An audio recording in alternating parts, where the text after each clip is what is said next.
Bonjour à tous et bienvenue sur Sika TV dans l'invité de l'économie.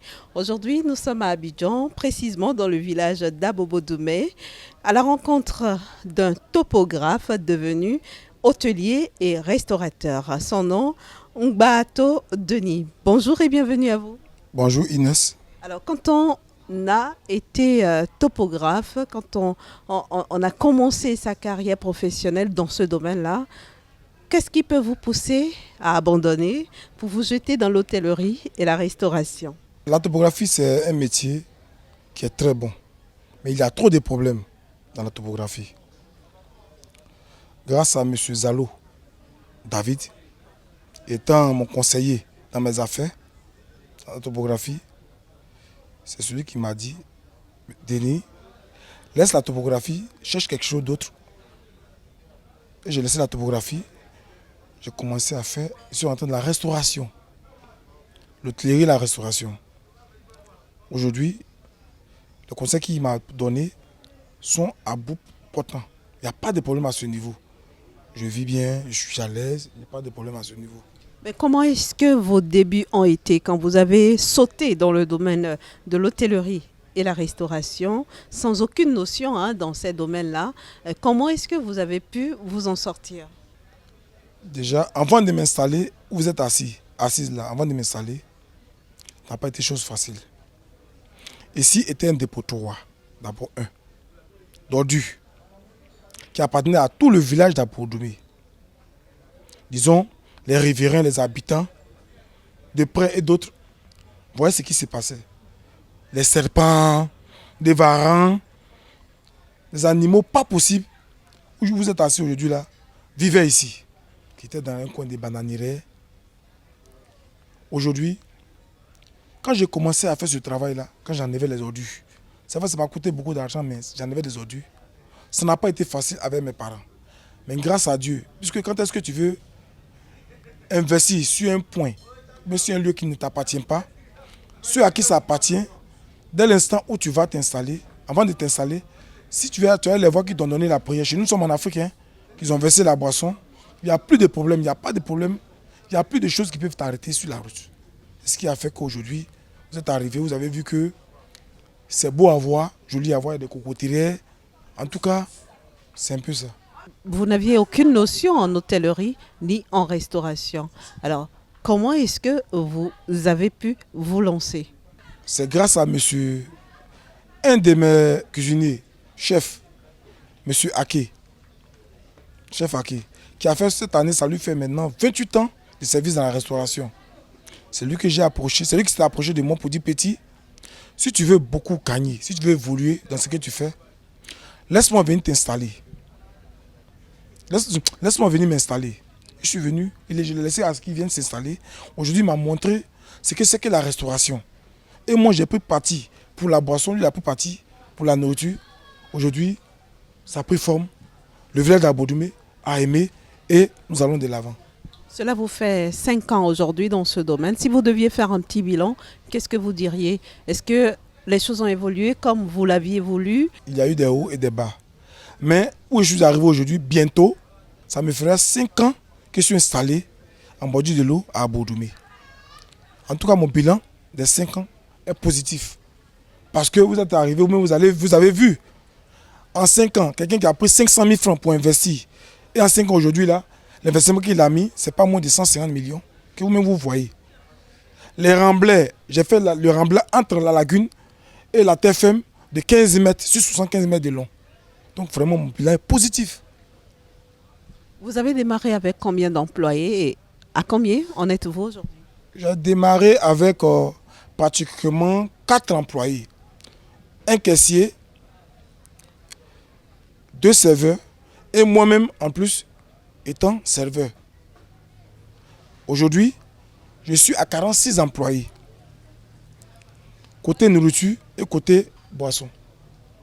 Vos employés, vous les traitez de manière particulière, vous attendez d'eux un certain nombre de choses, vous avez certaines exigences que vous leur imposez. Parlez-nous-en un peu.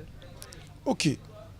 Bon, chez moi, depuis l'année passée, ils ont au niveau de la fonction, ils ont une fonction publique, la scène pièce, j'en ai déclaré 2 employés. Nous, la CNPS. Et de 2, chez moi, j'impose à ce que chaque employé puisse avoir une terre pour bâtir dessus. Quel que soit enfin où il peut. Que ce soit dans son village, que ce soit à Abidjan. Ça, c'est mon... J'impose typiquement. Parce que je ne veux pas travailler des gens qui vont faire au moins pratiquement 2 ans, 3 ans, 4 ans, 5 ans, sans foutre quelque chose. Parce que quand on travaille, on ne travaille pas pour devenir mouton, on travaille pour acheter un mouton. Et sur les patrons, je les impose cela. Parce que quand tu as l'amour pour tes employés, qu'ils aient l'amour pour toi. Et quand c'est comme ça, Dieu va te bénir, pas possible. Puisque c'est vrai, nous tous nous cherchons l'argent. Je mets mes employés au premier plan. Même en payant les salaires. À partir du 30, tout le monde, 30 au premier 2, tout le monde est payé. Là, chacun a ses besoins. Donc vraiment, sur ce point, mes employés prient pour moi, moi aussi j'ai pris pour eux. Si un employé n'arrive pas à répondre à vos exigences, qu'est-ce qui se passe? S'il n'arrive pas à répondre à mes exigences là, je ne veux pas que quand on va à l'école là, en tout cas, quand on va à l'école, il peut y avoir au moins 5 premiers à l'école. Ça, on a déjà vu. Il peut y avoir 5 deuxièmes à l'école, 5 troisièmes. Mais un dernier chez moi, vraiment, c'est que vraiment tu n'as rien appris de moi.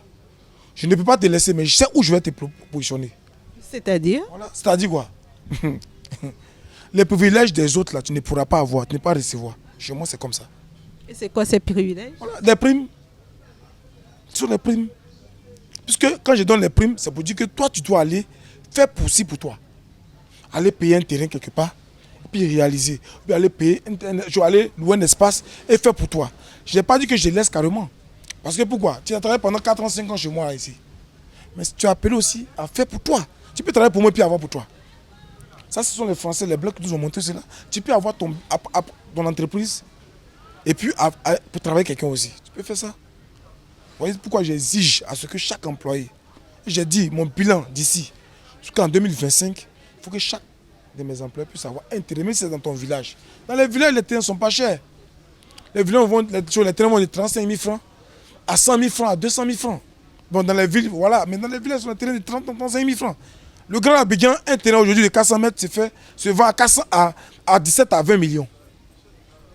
Je sais que mon employeur ne peut pas payer. Mais l'extension d'Abidjan, qui est Songon, qui est Agnaman, qui est Benjaville, l'employeur peut venir même prendre un prêt chez moi et puis payer.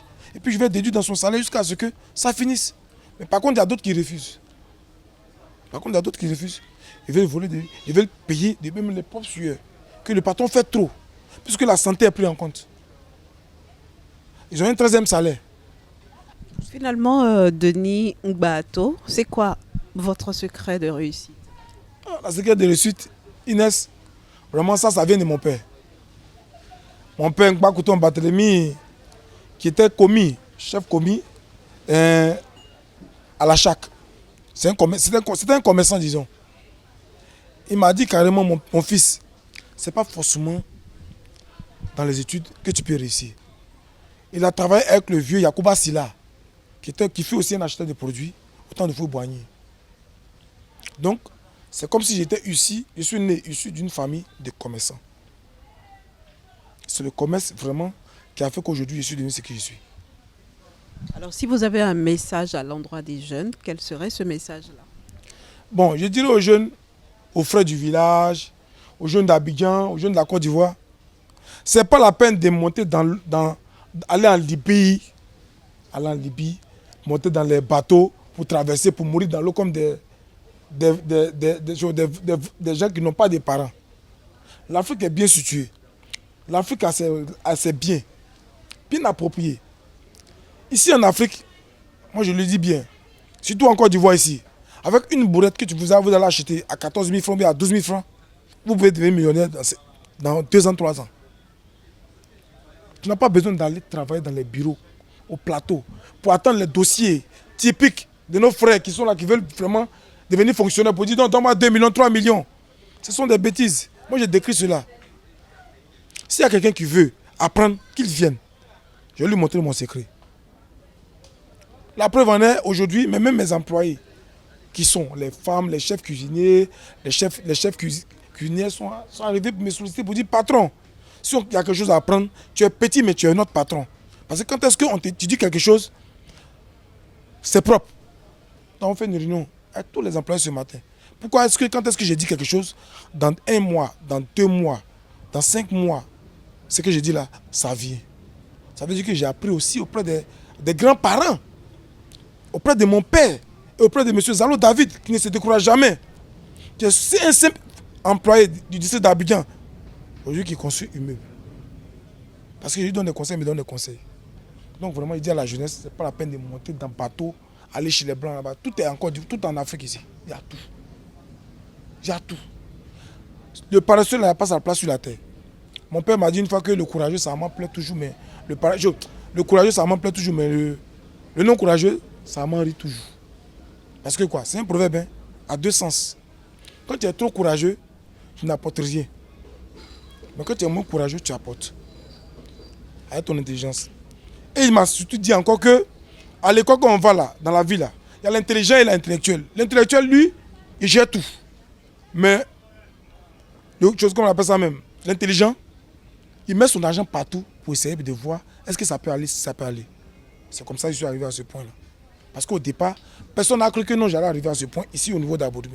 Et ce n'est pas ma seule entreprise, il faut que je le dise. Aujourd'hui, là, j'ai près de 82 employés au niveau de la Côte d'Ivoire. Que ce soit dans Canal Horizon, que ce soit dans Orange Money, que ce soit dans la Brousse, 82. Donc c'est une fierté pour moi.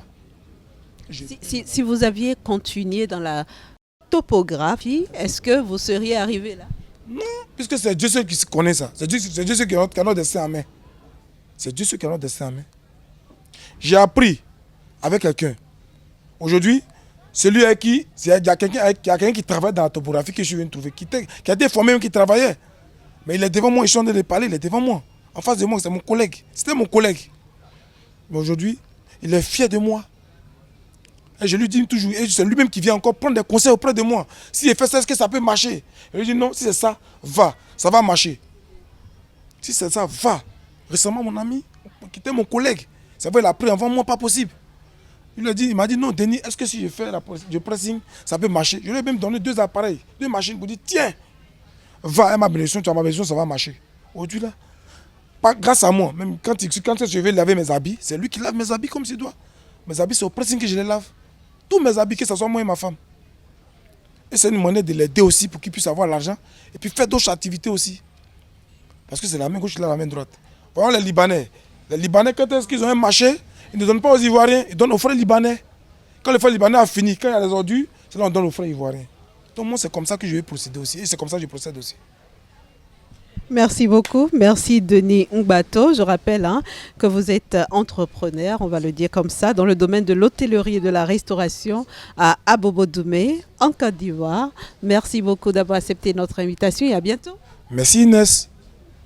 À bientôt.